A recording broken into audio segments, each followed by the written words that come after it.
ठंडी ठंडी पवन जलता है ये बदन जी चाहता है बना लूं तुझको अपना सजन।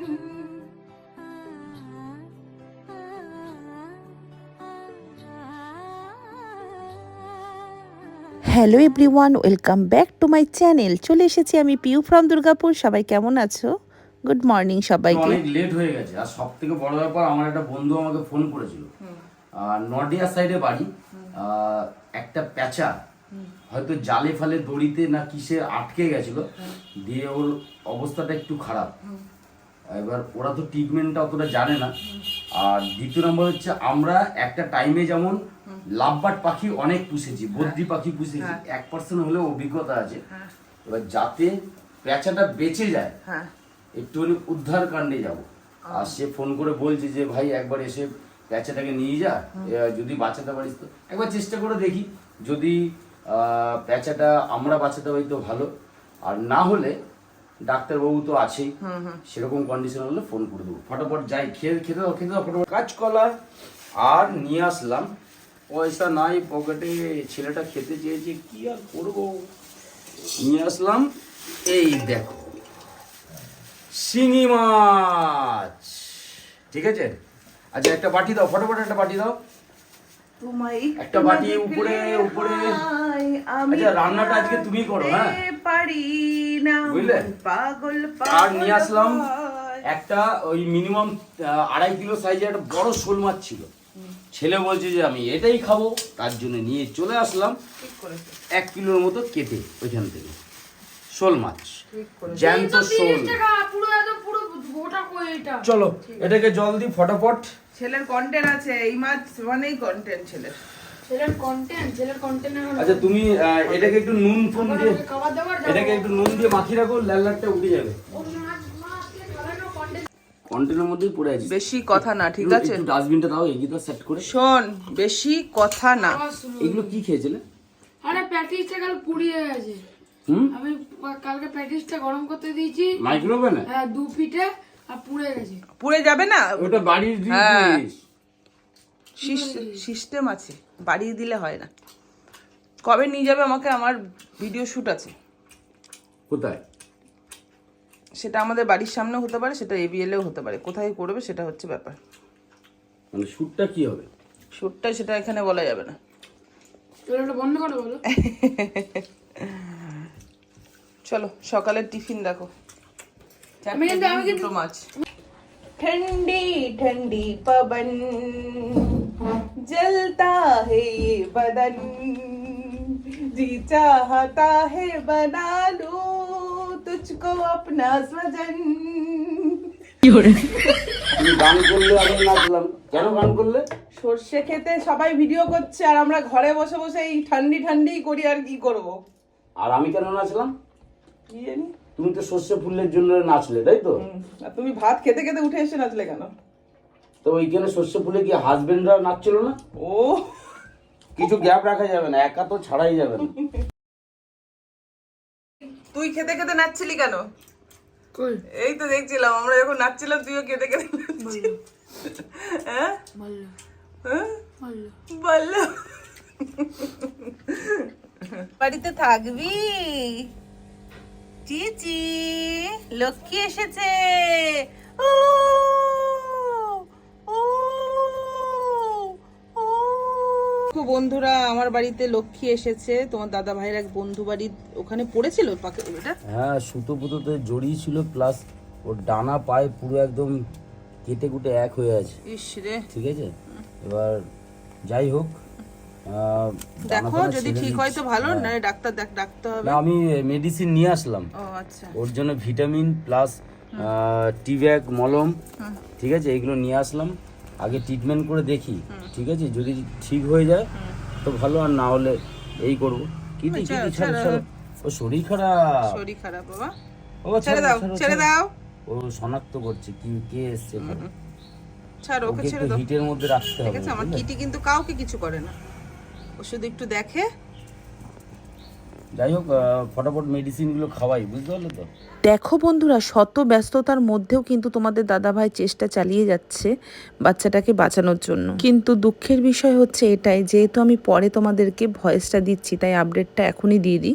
কাঁচা চিকেন খাইয়েছে, তারপরে তোমার ওষুধ নিয়ে এসছে, সেই ওষুধও খাইয়েছে। এতটা চেষ্টা করার পরেও কিন্তু পারলো না এই পেঁচাটাকে তার নতুন জীবন ফিরিয়ে দিতে। যেদিন নিয়ে এসেছিল সেই দিনটা মোটামুটি খারাপ ছিল না, পরের দিন কিন্তু চলে গেছে পেঁচাটা না ফেরার দেশে।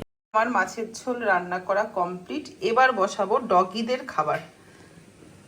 চিকেন রয়েছে আর একটুখানি গলা মাথা বের করব করে এখন বসাবো ডগিদের খাবার।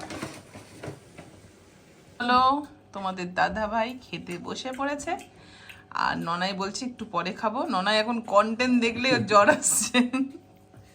মায়ের কন্টেন্ট, বাবার কন্টেন্ট, বলছে দূর এখন খেতে বসবো না, আজকে আর কন্টেন্ট বানাতে হবে না।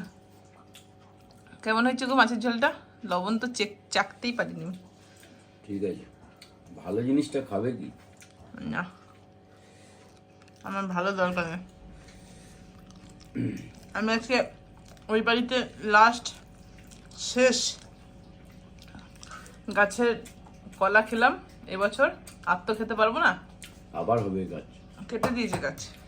গোড়া থেকে, গোড়া থাকলে কলা গাছের আবার বের। কিন্তু যেটা পরপর হচ্ছিল ওরকম তো আর হবে না, আবার গাছ হবে তারপরে হবে। আর এটাতে কি মানে একটা গাছ কেটে কলা হচ্ছিল, পরের গাছ থেকে আবার একটা উঠছিল আবার হচ্ছিল, সেটা হবে না। এখন তো পুরো কেটেই দিয়েছে গাছটা, এবার হতে হতে সময় লাগবে। তো যাই হোক, কলাটা বেশ ভালোই, কাঁঠালি কলা এটা।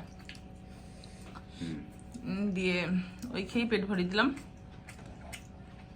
ভাবছিলাম গরম গরম ভাতে বেগুন ভাজা পেঁয়াজ দিয়ে ঘি দিয়ে মাখবো, কিন্তু ভাতটা ঠান্ডাই হয়ে গেছে, এখন আর ভালো লাগবে না সেটা। একটু গরম থাকলে ভাতটা বেশি ভালো লাগে। দেখি এখন খিদা পাচ্ছে আছে কিন্তু ভাত, একটা আমলেট ভাজো, ঘি দিয়ে খেয়ে নাও। খিদা পারলে পেলে খাবার কোনো এ নেই, অনেকগুলো কলা খেয়ে নিয়েছি। পাপা আমার মোবাইলটা দে তো। না আমার ব্লগটাকে এন্ড করি। বন্ধুরা, এই খাবারটা হচ্ছে আজকে আমার দুপুরের মেনু।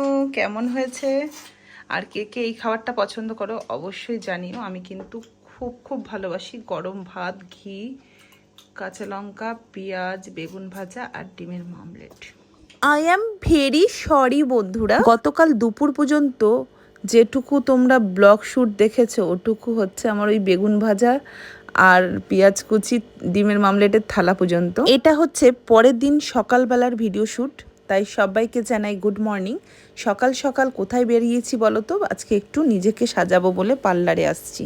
তোমাদের দাদাভাই আমাকে ছেড়ে ছেলেকে নিয়ে যাবে বই খাতা কিনতে। শীতের কারণে জানো তো ভীষণ কুড়ে হয়ে গেছি, সেই কারণে ব্লগগুলো ঠিকঠাকভাবে শ্যুট করতে পারছি না। তার জন্য দুদিনের ব্লগ মিলিয়েও তাও 10 মিনিটের হয়তো তোমাদের সামনে ব্লগ দিতে পারবো। এখন ঘড়িতে বাজে সকাল 10টা। তো আমাকে পার্লারে তোমাদের দাদাভাই এখন নামিয়ে দেবে, নামিয়ে দিয়ে ছেলেকে নিয়ে বই খাতা কিনে বাড়ি গিয়ে রান্না করবে। আমাদের ভাত আর ডগিদের ভাতটুকু শুধু আমি করে দিয়ে এসেছি, বাকি দায়িত্ব তোমাদের দাদাভাইয়ের। দিদি নেই, সকাল সকাল চলে এসেছি দিদির পার্লারে, বাট দিদি মনে হয় ঘরে রয়েছে, দিদির সব স্টাফরা রয়েছে। ভেবেছিলাম দুপুরবেলাতে আসবো, বাট দুপুরে দিদি মনে হয় থাকবে না, তো ওর জন্য ঝটপট করে সকালেই কমপ্লিট করে যাই। 2 মাস ধরেই দিদির কাছ থেকে আমি একটা ট্রিটমেন্ট নিচ্ছি চুলে। তো চুলটা এখন অনেকটা বেটার দেন আছে। মাঝখানে তো বিশাল চুল নিয়ে চিন্তিত হয়ে পড়েছিলাম, কারণ পুজোর আগে স্মুথলিং করিয়েছিলাম সিগনেচার থেকে, এতটাই বাজে হয়ে গেছিলো চুলটা কি বলবো। চলো, অনেক বেঁচে গেছে, আসলাম নাকি? একদম আসবে। হ্যাঁ, কেমন লাগলো? খুব খুব ভালো। ঠিক আছে, তোমাকে আজকে খুব সুন্দর লাগছে। Thank you. আসলাম। হ্যাঁ গো, চলো, বেরিয়ে তো গেলাম, কিন্তু দোকান সব খোলা পাবো নাকি কে জানে, জানি না। উফ, কি ঠান্ডা লাগছিল জানো, স্নান তো করে এসেছিলাম, মাথা ধোয়া বারবার করে, ঠান্ডা না লেগে যায়।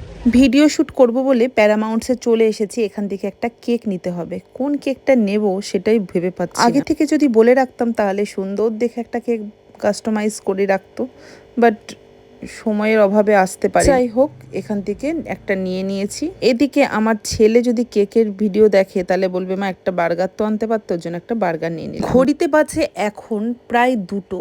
আমি সকাল থেকে কিছু খেয়ে আসিনি, তাই একটু ফুচকা খেলাম। খাওয়ার চলো পরে এই বন্ধুরা, দোকান সব থেকে কেনাকাটা মায়ের জন্য complete। একটা নাইটি নিলাম। র্যাপিডো তারপর বুক একটা করে টোটোকে ফেলেছি। বললাম কত নেবে, বলছে 100 টাকা। আমি বললাম দরকার নেই, র্যাপিডো বুক করি। 60 টাকা দিয়ে র্যাপিডো বুক করে বাড়ি চলে এসেছি। এসে আবার সুখবর, এখানে আমাদের পুরনো বাড়িতে এই ডগিটাও বাচ্চা দিয়ে ফেলেছে। দিয়েছিল 6টা বাচ্চা, তার মধ্যে বেঁচে আছে 4টে বাচ্চা। 2টো বাচ্চা মায়ের চাপেই মারা গেছে। এখানে এসে আবার সেই কম্বল টম্বল দিয়ে সুন্দর করে ওকে একটা জায়গা পজিশন করে দিলাম। জানলাটা খোলা ছিল, সেই জানলাটাকে বেশ সুন্দর করে টিন দিয়ে ঢাকা দিয়ে দিলাম যাতে হাওয়া না ঢুকতে পারে। এরা তো অবলা না, এদের কষ্টটা এরা বলতে পারে না বা বোঝাতে পারে না, আমাদের তো একটু বুঝতেই হবে। যাই হোক, আমি এখনো খেয়ে পারিনি, 4টে প্রায় বাজে। তো তার আগে আমি এই যারা মা হয়েছে তাদের খাবারগুলো তাদের বাড়ি পর্যন্ত পৌঁছে দেওয়ার জন্য রেডি করলাম। 2 ডগি মা হয়েছে, তাদেরকে খাবার পৌঁছে দিয়ে তারপরে আমি ফ্রেশ হয়ে খাবো। শীতের আলসামিতে 2 দিনের ব্লগ একসাথে দিলাম, প্লাস বেশি বড় হলো না, একটু অ্যাডজাস্ট করো। কালকে থেকে আশা করব ফ্রেশ ব্লগ দেওয়ার তোমাদেরকে। ঠিক আছে, চলো টাটা।